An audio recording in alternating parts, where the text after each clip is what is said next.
আমার ছেলে মেয়ে আত্মীয় স্বজন কাকেও যেন আমার লাশ শুইতে না দেয়। শেষ শেষ দুনিয়াতে আমার আত্মায় কষ্ট পাইবে যে কি করলাম আর কি পাইলাম। আমি মন থেকে দিল থেকে তাদেরকেও অভিশাপ দিই, আমার মতো একদিন যেন তারা এই জায়গায় আসে। এদেরকে সোনার স্বামীসো করে মানে দুধ খাওয়াইছিস, এত বেশি ভালোবাসছ না। তোমারে এরা জীবনে বহুত কষ্ট দিব। আজ সেই কথা, তাদের কথাটা আমি অক্ষরে অক্ষরে পাইছি। আমার ভাবিরা কইতো, যখন বস্তা বড়ি বড়ি টাকা দিছিলাম তখন মানে সব ঠিক আছে। আচ্ছা বুঝলাম ছেলেরা হইতে পারেন, এটা মানি নিলাম, কিন্তু মেয়েরা কেমনে হয়?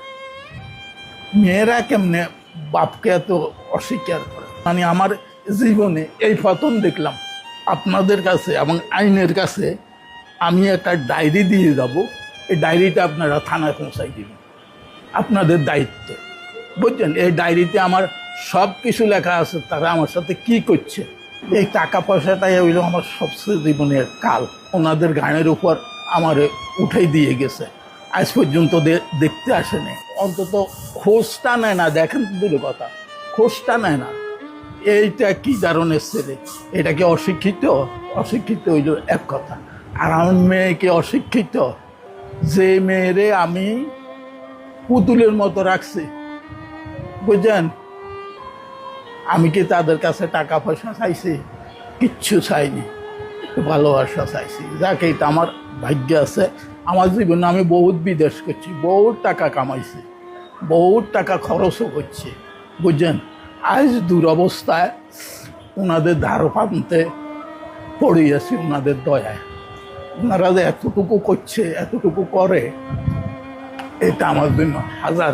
আমার শুধু একটাই অনুরোধ থাকবে, আপনারা এই জিনিসটা মানুষে দেখাইবেন, আমার ছবিটা দেখাইবেন, ছেলে মেয়ে যেন দেখতে পায় যে তার বাপ কী অবস্থা আছে, বুঝছেন? বিদেশেও ছিলাম আমি 95 হইতে, সৌদি আরবে ছিলাম 2016 সাল পর্যন্ত, বুঝছেন? তারপরে যখন বস্তা বড়ি বড়ি টাকা দিছিলাম তখন মানে সব ঠিক আছে, ছেলে ঠিক আছিল, মেয়ে ঠিক আছিল, সব ঠিক আছে।